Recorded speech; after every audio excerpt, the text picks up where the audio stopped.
Hello everyone, I'm Kat Timpf along with Eric Bowling and Ebony K. Williams. We are the Fox News Specialists.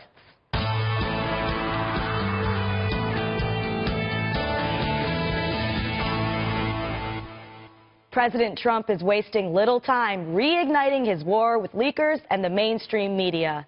The latest allegations are now focusing on his son-in-law, Jared Kushner, claiming Kushner proposed opening a communications back channel to the Russian government during the transition. President Trump is swinging back, tweeting, quote, "It is my opinion that many of the leaks coming out of the White House are fabricated lies made up by the, quote, fake news media." And officials like Homeland Security Secretary John Kelly are even defending the alleged plan. I think any channel of communication, back or otherwise, with a country like Russia is a good thing. I mean, multiple ways to communicate back and forth is a good thing with any country, I think, and particularly a country that's like Russia. It doesn't bother me. More leaks. We got more leaks. I know the back channel issue, of course, was the way in which he set it up. Well, they're saying he set it up. Again, just anonymous leaks.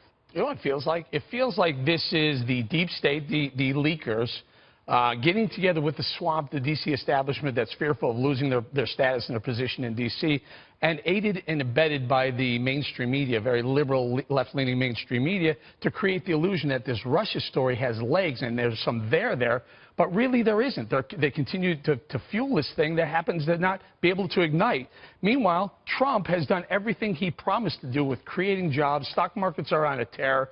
The economy is hitting on all cylinders, and he has a phenomenal foreign policy trip over the last 9 days, yet they're going to go and say Jared Kushner created back channels. I got to tell you something. Creating back channels to Russia is one of the most common things that has been done by administrations, from Obama to Clinton to Bush to Reagan. Right, I don't think it was the back channels themselves, that it was the accusation that he wanted to use only Russian communications equipment to do so. But again, Ebony, still anonymous.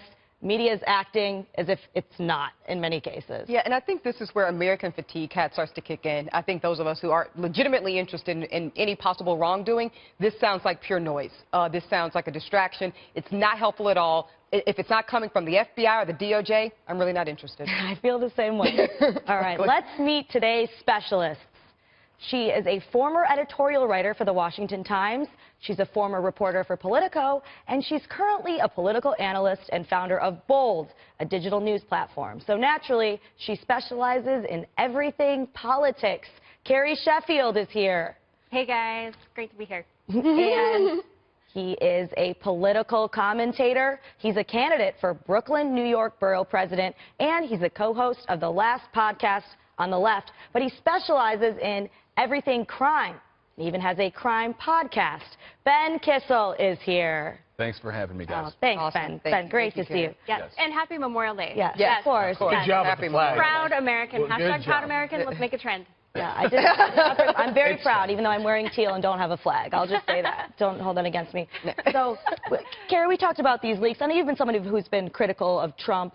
What do you think about this story? Do you think Eric has got nothing? Do you think maybe something, or you're still waiting? How do you feel about it? Well, yeah, so there were a lot of things that Trump said in the campaign that really upset me, but I feel like all of this criticism against the president has jumped the shark. I mean, we're talking about anonymous sources. Basically, sources say, as President Trump says, you can basically make up whatever you want. Sources say that Garth Brooks is my boyfriend. Oh. Sources say that I jumped on LeBron James. Sources say whatever you want them to say. These are anonymous, made-up things. Look, I believe in the First Amendment. Everyone here at this table, we believe in the First Amendment, but to be American, we also have the Fifth Amendment. You can't pick and choose which part of the Constitution. What's in the Fifth Amendment? The right to due process. The right to the fact that you are innocent until proven guilty. And the media, the liberal establishment, has jumped the shark, and they're throwing Trump under the bus with no evidence. I love that. Are you sure you didn't go to law school, Carrie? I mean, my goodness, that was brilliant. Ben, what do you think? You know, it's very interesting. Obviously, I think attacking the leakers, we're sort of attacking the messenger and not the message. Yes, we don't have concrete evidence of Russian collusion. We do know that Kushner met with Kislyak. Kislyak. Yeah. So we do know there was definitely some interaction, and of course with Bed Bank meeting with Gorkov. Right now there is a lot of smoke. We don't have the fire, but as we know, what kills most people in a fire is the smoke, and it definitely is suffocating the Trump administration right now. And as Eric pointed out in his words, it is greatly undermining all of these successes in the minds of Donald Trump. Can I read something to you? And this is why I think this is just absolutely hypocrisy by the fake left-leaning mainstream media. You point out Kislyak, and we're talking about these back channels.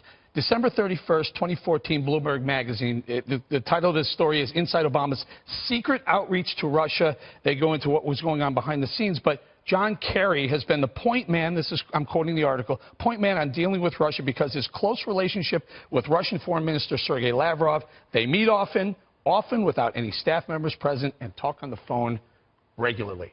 This is a back channel. The left media didn't go crazy over this when it was John Kerry and President Obama's State Department, but they're going absolutely crazy when it's Donald Trump and Jared Kushner. Give me a break. And by the way, Jared Kushner did this before Donald Trump was even president, the accusations. But I think the White House is doing a good job, Eric, of actually responding to it. Now, let's talk about anonymous sources here. Most of the time, they don't have credit. If you're going to put your reporting based on anonymous sources, then it's all on the reporter's credibility. So when we got an update here at the inside team here from Catherine Herridge, that means something to me, the fact that she's saying it. And basically, her reporting was very detailed, a very clear explanation as to who Jared Kushner allegedly talked to, the point of it, the why the secured line was requested and by Russia, not from Jared Kushner himself.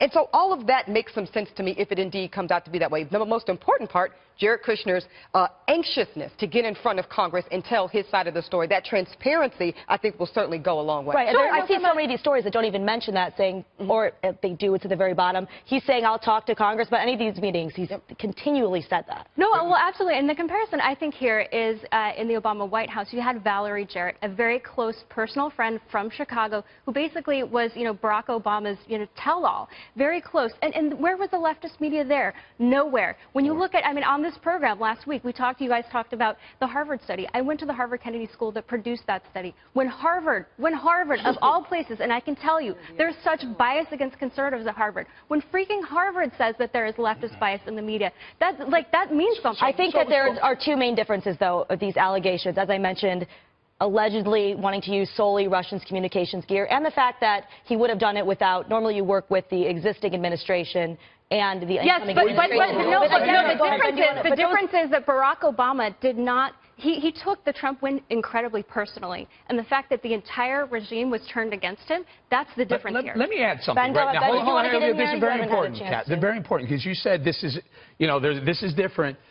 Less than an hour ago, General Hayden, who was the former director of the NSA under Barack Obama, was on CNN, and he was asked, did Jared Kushner, based on what you know, all these allegations, did he do anything illegal?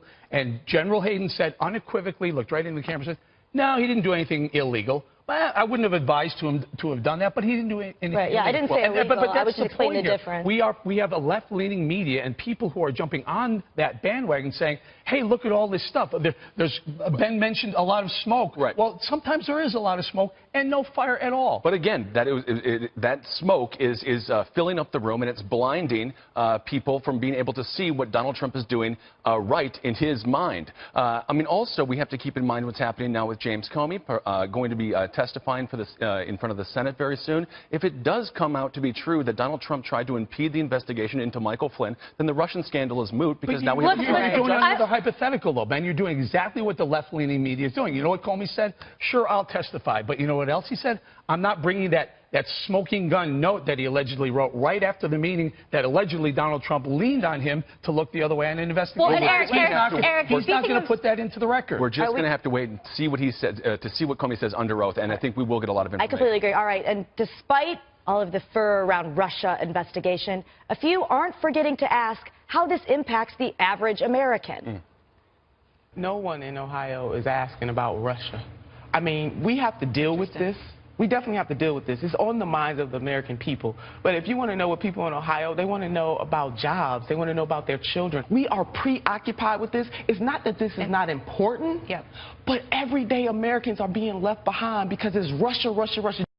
Do you think that there's any truth to that? I think that that is absolutely dead on. People do not care about this stuff, and the Democratic Party does have to be careful to not overreach and do a proverbial witch hunt. They need to start focusing on jobs. They need to get their populism message back, and if they don't do that, we're going to see a similar result in 2020. And did y'all see the letter beside that elected official's name? She was a Democrat. This is Yes. an Ohio state legislator. She's a woman of the Democratic Party, and she's saying for her constituents, not that Russia's not important in the big scheme of things, but they care about jobs, what's going on with everyday Americans. Ebony, and that's gotta be the message. Americans care about jobs and Absolutely. the economy. There's a small 100%. group, the mainstream media, who thinks they care about Russia, but it's been proven time and time again they don't really care about that. They care about how can Putting they take food the on their family out. table. Right. No, it's well, and exactly. to your point on smoke, so it's illegal to yell fire in a crowded room. It's illegal because it's dangerous. And if you have fire, then absolutely yell fire, but there's no fire here. It hasn't been proven. Again, I go back to the Fifth Amendment. Innocent until proven guilty, due process. Where's your where's the ACLU on that? Come on, ACLU, defend the Fifth Amendment for President Trump. Where is it? So that's when the political aspect takes over, right? And Yes, I say this, absolutely. as an indictment of them, and I've been very critical of a lot of this media stuff, because if and when there is real wrongdoing, to your point, Ben, how many people are even going to believe it? Because they've cried wolf on this issue for so long that no one even believes half the things that come out of any mainstream media outlet at this point. Well, let's say that nothing does come out of it. Regardless of all of that, it is remarkable to watch somebody like Donald Trump, who ran on a platform of being a magnificent brander, not be able to get in front of these stories and actually create a media narrative that paints him in a more positive light. And now, as we see with the leakers, his inner circle is just going to get smaller and smaller and smaller, and I don't really see how he's going to get ahead of any of this. I'll tell you one thing that you saw a big change in that setup, Kat, in the open. You said you read Donald Trump's tweet. For the first time, I think this is the first time I've ever seen him start a tweet with, "It's my opinion." Yeah. And then he followed up with that the leaks are fabricated by the mainstream media. See what happens when you get a lawyer? It's more Yeah, definitive. exactly. Amazing. God, worth Brilliant. like all $900 an hour, I'm sure that person's charged. Well, the media's not doing themselves any favors either, coming on MSNBC and saying, oh, well, maybe he's going to send the nuclear codes. Maybe Kushner want to give the nuclear codes. Come on. Come on. To actually say that in a serious way and mean it seriously, I can't imagine what in your brain would make you think that. Obviously, it could be plenty of other things other than that. If those shots had happened. It's about the fact, again, the Harvard study showed 92% of ABC, CNN, all the mainstream media is anti-Trump, whereas Fox News, roughly 50-50. I mean, that's what we need, truth, and the liberal media ain't giving it to us. All right, absolutely. All right.